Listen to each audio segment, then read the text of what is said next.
song that I'm listening to. I turned it down to 12, but it was 3. I had it on 15, turned it down to 12, so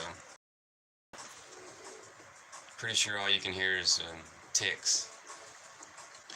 Alright, so what I was going to say was I believe in serendipity, God, good luck. I can, well, I was thinking the other day about a guy that helped me put brake pads on my car. Um, Rewind back to 2008. Back in 2008, I wrecked my car. But before I wrecked my car, um, I was hanging out with this girlfriend that my mama hooked me up with. She met her at like a market, like one of those stores, like Stage or whatever. It was called Burke's Outlet. Burke's Outlet, I think. And, yeah.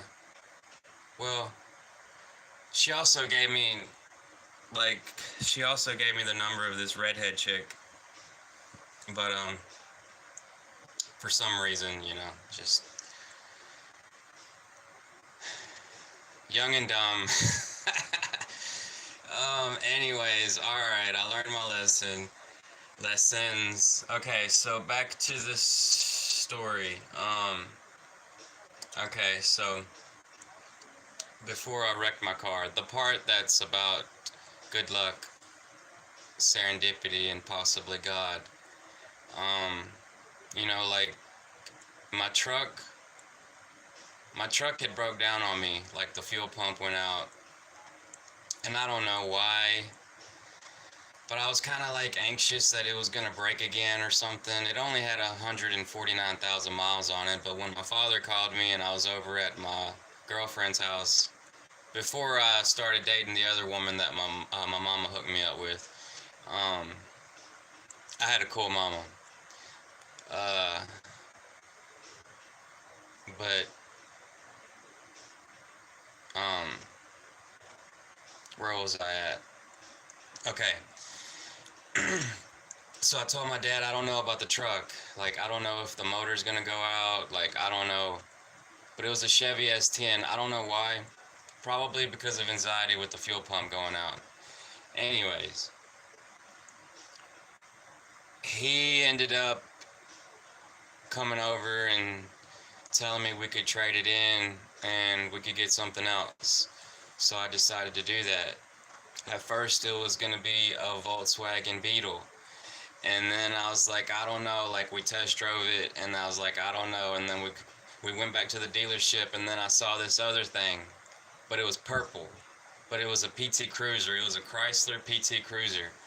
And I was like, hey, I kind of like that. It had chrome rims and it looked smooth. It had sleek designs. The front of it looked like a Plymouth, what is that, Plymouth Prowler? I always liked that Plymouth Prowler, the way it looked like a hot rod. Alright, so I had that car. I only had it like a year.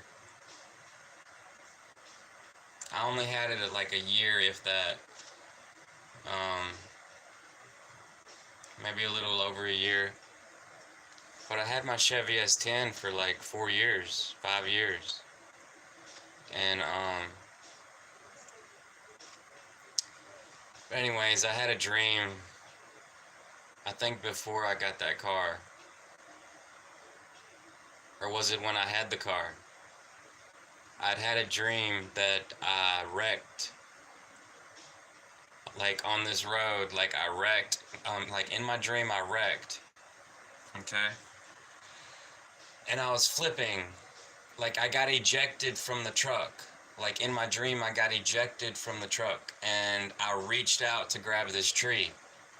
And I grabbed this pine tree like a monkey. And then like I was seeing this black dark figure. Whenever I came down, like I was seeing this black dark figure, you know, like the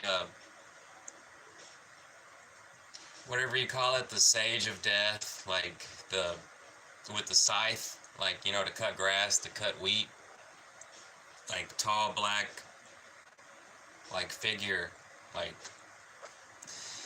and he was like chasing me around this building. Like I was trying to hide from the dude, and he kept like coming closer to me, and I was like, oh crap. And then like I woke up, and that was the dream, and it was a weird dream, but it was foretelling something else. Hold on, let me turn this down a little bit.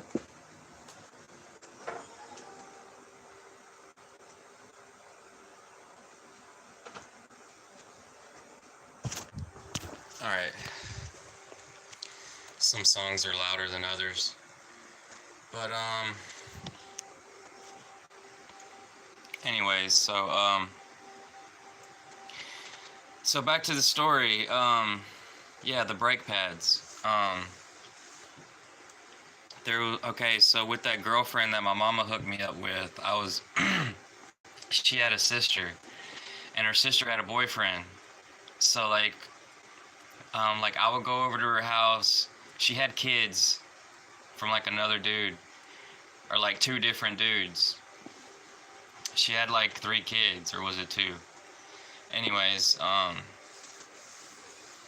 for some reason we was drinking alcohol and stuff like that.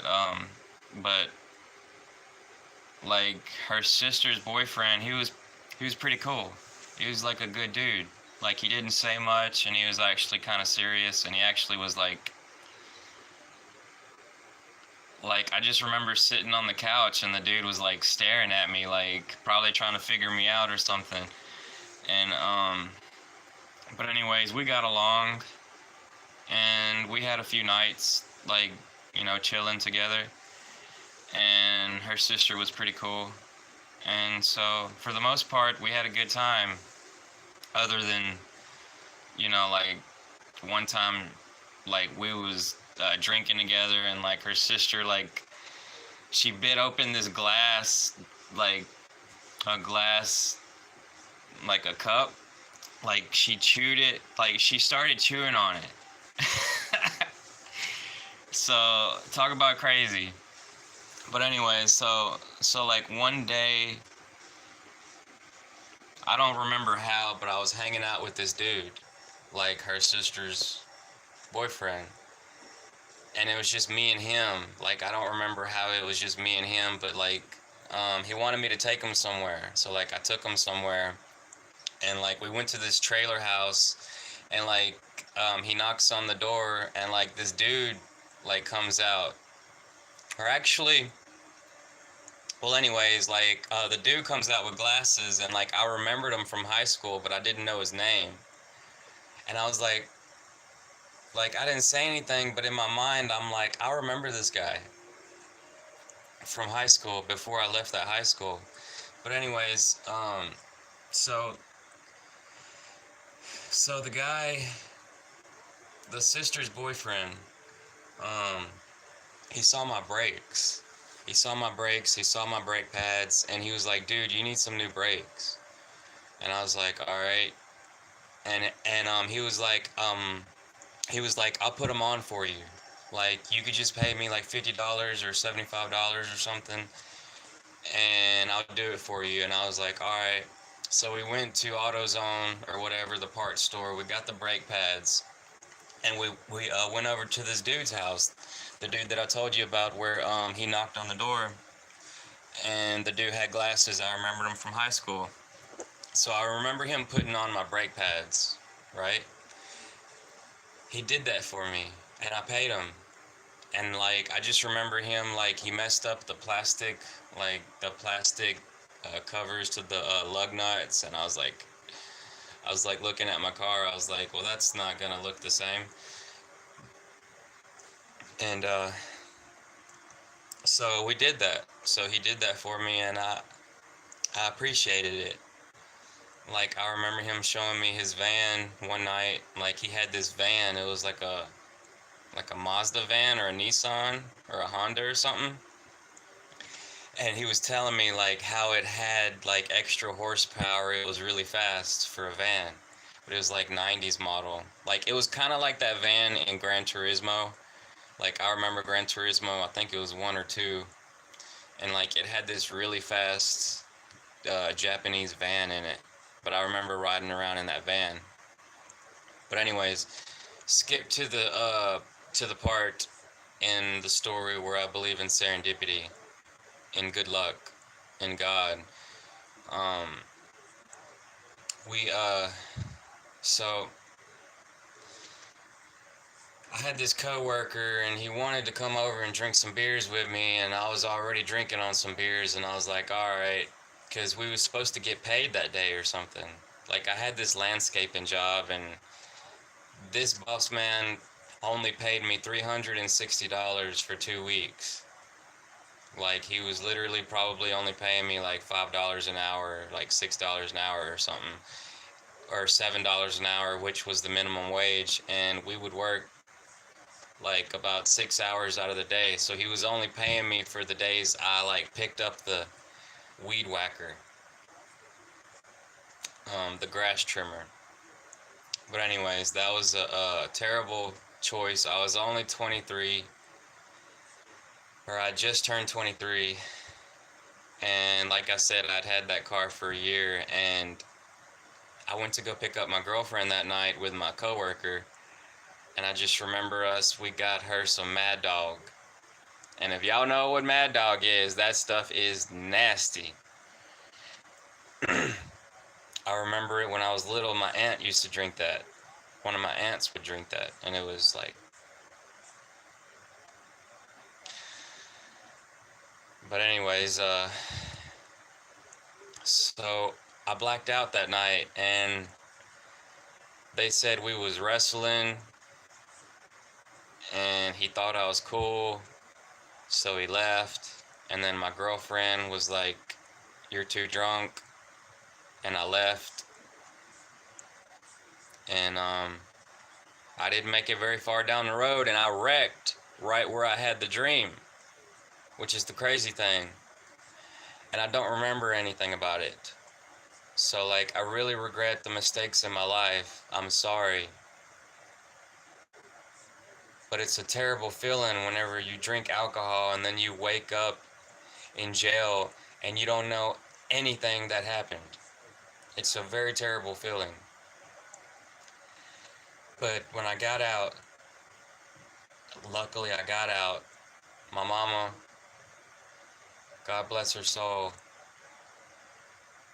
she brought me back to the junkyard, and I looked at the car. I took pictures of it. I don't have the pictures anymore, but I remember what it looked like. The rim was cracked, like completely ripped, broken, like on the front. And then like it had a big dent like in the back, because like, you know, a P2 Cruiser, it looks like an egg. So I remembered my head like hitting the wall, like my head was hitting the side of the wall, because I had my seatbelt on. And we went back, I don't know how, but we went back to the place that I wrecked. My mama told me that the cops told her that someone was watching me or something. Somebody had a hand over me, you know, like an angel or whatever. And yeah, like, she took me back there. I just remember looking for, like, I had this money order for like $150, and I couldn't find it, but I was really trying to get this money order. And like, I saw like a CD, some things that was in my car, and the telephone poles was crooked. Two of them was crooked. One of them was really crooked, and another one was kind of leaning. So apparently I clipped one of the telephone poles. But like I was trying to find whether or not, like, did I just drive off the road or what? But no, I saw skid marks. There was skid marks on the ditch, and it was like I locked up the brakes. It was like the brakes were locked up, like off the highway, off the blacktop. There's a ditch, and I could see the mud from the tires like sliding. So I locked up the brakes, and the the rim was broken because there's like a culvert. Like there's a concrete culvert right there. So right after I locked up the brakes, the car hit the culvert, and it started flipping, and it probably hit the telephone pole, and then was flipping, and then came to a rest. But my head was like hitting the sidewall, like 5 times. That's all I remembered. So the guy that helped me get my brake pads, like that's called, I think it's called serendipity or good luck. Possibly God was involved, like the cop said. Told my mama. Um, but like I remember being upside down. I was upside down, and I was like, please God, please God, please God, get me out of here, get me out of here. And then I went back to sleep. But I was freaking out that I was upside down, and I was like I was so drunk I didn't realize where I was. Like the seatbelt was locked. But I think that was probably when the cop woke me up, and I woke up in the hospital with a catheter. They had a catheter in my urethra, in my pee hole, and I was like cussing them out. I was like, get that out. And then I just remembered they made me walk over to sign these papers, and then I saw the cop, and the cop was really nice. He was like, you just get in the back seat, you can take a nap, I'm taking you to jail. And I was like, all right, but I felt like an old man. I was walking like an old man because like the crash really beat the crap out of me. And my back, my legs, and my head, like my head was swollen out like about 3 or 4 inches. Like it was swollen out to about right there. Like I remember talking to my probation officer, and I told her about it, and she gave me this doctor's name, but I never did go see him because I told her I think I had a concussion or something, because every time I would look up, the room would be spinning. Like, but it was like that for a few weeks. So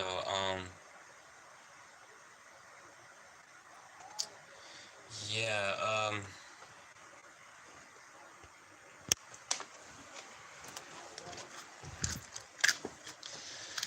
let me see if I have this correct.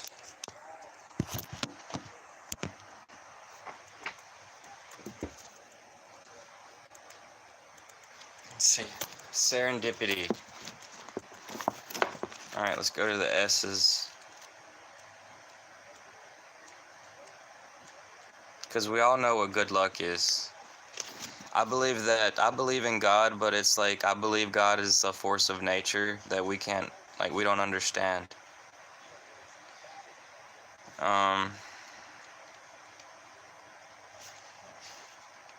Serendipity. Where's the E at? I saw a Shetland pony.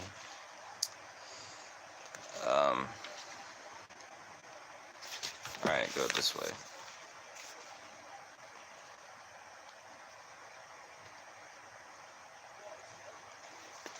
S-E-R. Here it is right here. Serendipity. Its possession by the heroes of the Persian fairy tale, the three princes of Serendip, semicolon, the gift of finding valuable or agreeable things not sought for. Okay. The gift of finding valuable or agreeable things not sought for. Okay. So it's not exactly what I thought it was, but it is kind of what I thought it was, because I wasn't looking for brake pads. I wasn't looking for a new car, like a different ride from my truck. But my daddy got me the P2 Cruiser, and the sister's boyfriend, he got me some brake pads. So I just wanted to explain my story without a copyright this time.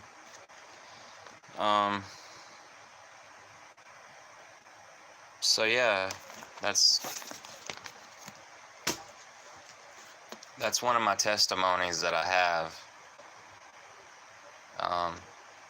After that happened, my mama bought me a Bible, this really nice Bible, and I haven't read it, but I've listened to a lot of people talk about, like, how it used to be about the stars, how the characters are about the stars. This Jewish guy seems to know a lot about it. His name's Micah Dank. But he says he's Jewish, like that's how he knows about it. So I just wanted to say that that's one of my testimonies. I hope everybody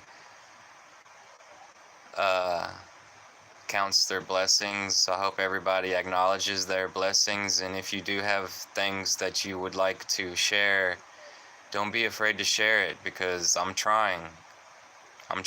Like, I don't go to church, but if I went to church, I would be saying things like this. Like, I know what it's like to give a testimony. I've been in the church before growing up. And I mean, it's just, things you can talk about to people at work or your friends. I've talked to people on PlayStation. I've kind of told stories like this. And yeah, so if you have quite a few of them, don't be afraid to express yourself, tell your story. Because there's a lot of people that probably would enjoy hearing it, because we do believe in forces of nature that we don't understand. So I hope everybody's having a good one, and I'll talk to you later. Peace.